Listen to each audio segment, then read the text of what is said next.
대한민국 민주주의는 30 후반인 거예요. 한 4-5시간 만에 이게 네. 좀 빠르게 됐다 보니까 뭐지? 하고 넘어갔던 것 같아요. 내란죄가 인정되면 사형, 무기징역, 무기금고 그 3개밖에 없어요. 촛불은 꺼지니까 이거 응원봉은 꺼지지 않는다. 제일 큰 거는 매우 불안하죠. 외국에서 봤을 때는 그죠?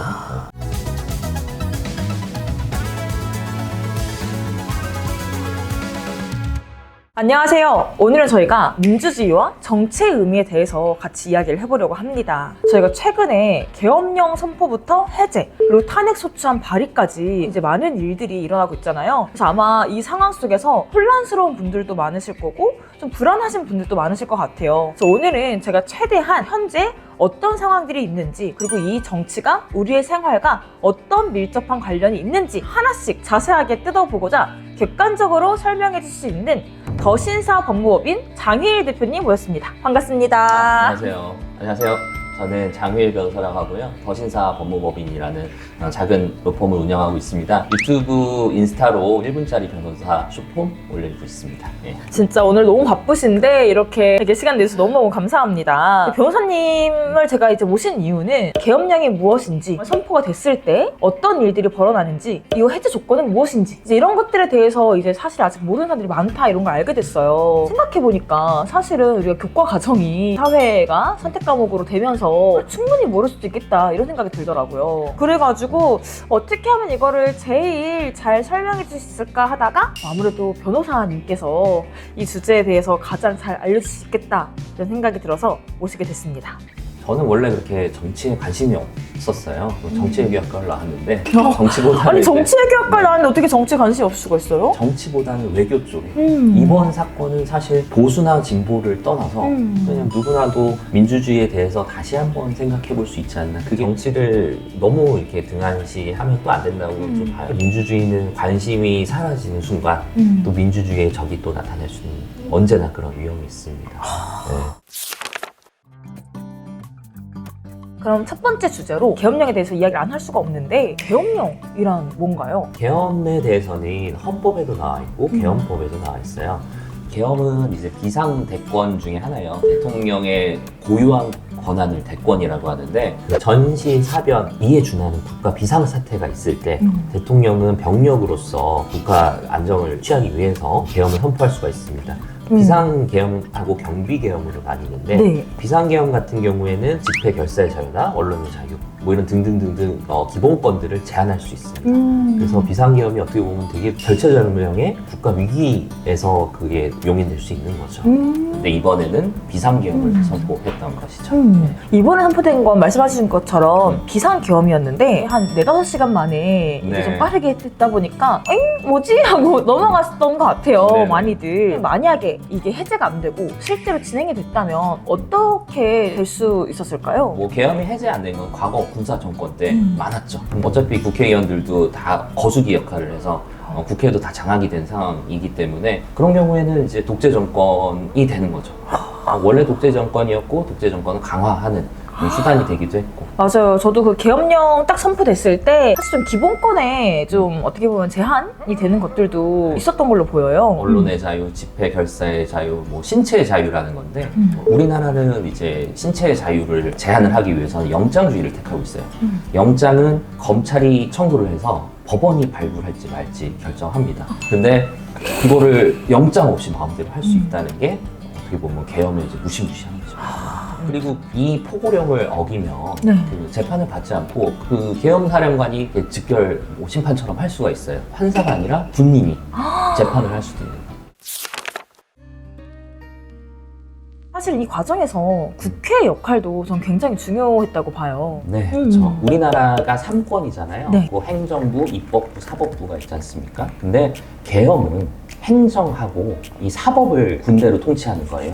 그 어디에도 입법을 통제하라는 말은 없어요. 근데 포고령 1번이 국회 활동을 금지하는 그런 내용이에요. 근데 그 자체로 어떻게 보면 위헌적 요소가 있어요. 그래서 국회가 이번에 계엄을 해제했는데 국회는 다 알다시피 법을 만드는 곳이잖아요. 근데 그런 역할 말고도 이제 행정부나 사법부를 견제하는 기능도 있습니다. 근데 이번에 계엄을 해제한 거는 어떻게 보면 민주주의의 최후의 보루의 역할을 한 거예요. 그 역할이 수행이 안 됐으면 아까 말씀드렸다시피 과거의 역사처럼 독재 정권이 탄생할 수도 있는 그런 엄청난 위험에 있었던 거죠, 우리나라. 그리고 사실 지금 뉴스 헤드라인을 장식하고 있는 탄핵소추안, 네. 탄핵은 어떤 상황에서 발의를 할 수 있는 건가요? 탄핵 같은 경우에는 고위공직자들이 헌법에 나와 있는 그 계엄에 관한 그런 뭐 규정을 어겼다든지 아니면 형법상 내란죄가 있죠.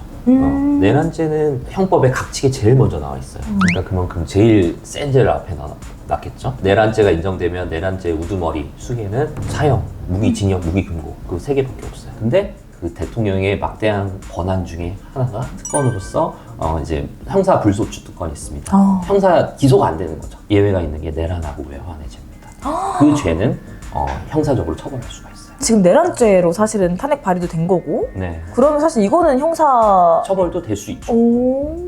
정치적인 게 탄핵인 거고 네. 사법적인 게 그 형사상의 이런 그 수사를 받는 거잖아요. 네. 그렇게 지금 대한민국이 굴러가고 있는 형태고 매우 불안하죠. 외국에서 봤을 때는 그죠.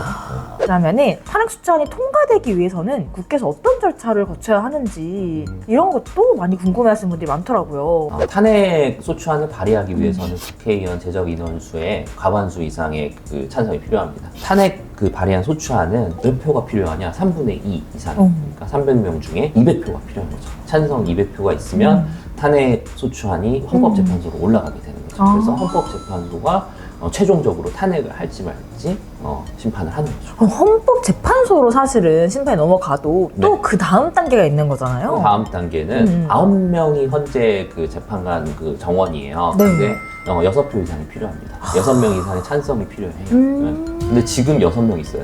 그 3명이 지금 공석입니다. 재판관이. 에? 진짜요? 네. 그래서 사실 한 명만 반대를 하더라도 탄핵은 안 될 수도 있는 거예요.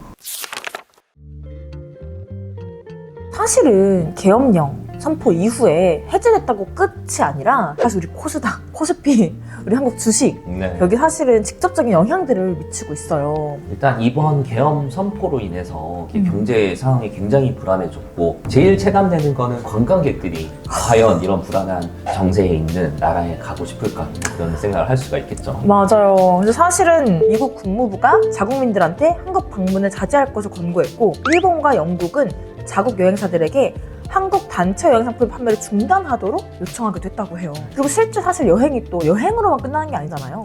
뭐 레스토랑, 숙박업 이런 것들 다 연쇄적으로 지금 영향을 받고 있고 또 연말이어서 행사들 많았잖아요. 거기도 지금 다 비상 상태라고 합니다. 결국은 이런 정치적인 영향이 나에게도 미치는데 그게 제일 그 와닿는 게 경제일 거예요. 그래서 정치에 대한 관심을 갖게 되는데 이번에 시민들이 다 거리를 뛰쳐나온 거는 경제뿐만 아니라 제일 큰 거는 이제 신체의 자유 이런 것도 클 거예요. 맞아요. 이런 기본권들이 제한당하면 나는 이제 더 이상 이런 나라에서 있고 싶지 않다 이런 생각이 들 수 있잖아요. 맞아요. 그리고 사실 이제 이번에 외신들에서 특히나 이제 계엄령 해제 과정에서 보여줬던 시민들의 좀 성숙한 시민 의식이나 아니면 이렇게 좀 평화적으로 이렇게 좀 촛불 집회를 하는 부분들 그리고 SNS를 활용해서 좀 빠르게 정보 확산했던 것 이런 것들을 굉장히 의미 있게 평가했다고 해요. 옛날에 이제 뭐 70년대 막 이럴 때는 사실 언론만 통제하면 됐어요. 이렇게 실시간으로 이렇게 방송이 되지도 않았겠죠. 그리고 인스타나 유튜브 뭐 라이브로 이렇게 나오지도 않았을 거고 그런 것들이 이번에 계엄을 어떻게 보면 실패하게 했던 그런 요인이지 않나 싶습니다. 그래서 이번에 조사를 했는데 되게 재미있는 결과가 나왔어요. 73.6%가 이번에 계엄령 소식을 SNS를 통해 접했다. 그만큼 지금 SNS 영향이 되게 굉장히 중요해진 것도 있는 것 같아요. 변호사님도 뭔가 이번에 나 좀 이런 거 인상 깊었다. 이제 보셨던 포인트 있으실까요? 저는 언론의 역할이 어떻게 보면 분산이 됐다고 해야 되나요? SNS가 좀 더 정보 확산의 역할을 하고 그리고 그 사람들이 집회를 할 때 저는 촛불 대신에 그 아이돌 그 응원봉을 든 게 네. 굉장히 인상적이었습니다. 인터뷰를 하는 걸 본 시민들이 촛불은 꺼지니까 응원봉은 꺼지지 않는다. 그러는 거 보고 요즘 세대는 다르구나. 그리고 어떻게 보면은 굉장히 시대의 흐름이나 변화에 맞게 창의적이고 평화적으로 행동으로 보여주는구나. 이런 것들도 민주주의의 힘이 아닐까 이런 생각도 들었습니다. 결국 민주주의의 기본은 참여예요. 뭐 투표라든지 집회라든지 시위라든지 이런 데 참여하는 걸로 얻어질 수 있는 것들이 있고 내가 참여를 하려면 알아야 되잖아요. 그죠? 네. 그게 결국은 부딪혀야지 알 수 있는 부분이고 그런 면에서는 어떻게 보면 계엄이 뼈아픈 일이긴 하지만 해결하는 과정에서 우리 국민들이 성숙한 민주주의로 나가지 않을까 하는 바람도 있습니다. 너무 멋진 말씀이십니다. 우리나라 국민들의 바람을 적어놓은 게 헌법이거든요. 헌법이 최후의 보루고 절대 바뀌어서는 안 되는 헌법이에요. 지켜야 되는 가치들이. 1987년 헌법이 우리나라 이제 최신 헌법이죠. 개정편의 맨 마지막 장을 보면 대통령 중임에 대해서 이렇게 바꿀 수도 있지만 그 바꾼 정부에 있던 대통령은 다시 대통령을 하지 못한다고 돼 있어요. 독재를 못하게 막아놓은 거예요. 네. 어떻게 보면 우리나라는 과거에 독재 정권의 아픔이 있었기 때문에 헌법 그래서 마지막 장에 헌법에 못 박아놓은 겁니다. 그리고 군인은 정치를 하지 못하게 헌법의 제일 그 앞부분에 그렇게 돼 있고 그렇게 온 지 40년이 안 돼요. 87년부터 지금까지 보면 한 30몇 년 됐잖아요. 그러니까 대한민국 민주주의는 30 후반인 거예요. 언제든지 또 죽을 수도 있고 바뀔 수도 있고. 저랑 굉장히 또래네. 제가 90년생인데 뭔가 진짜 저랑 또래라고 생각하니까 더 남다르게 느껴지네요.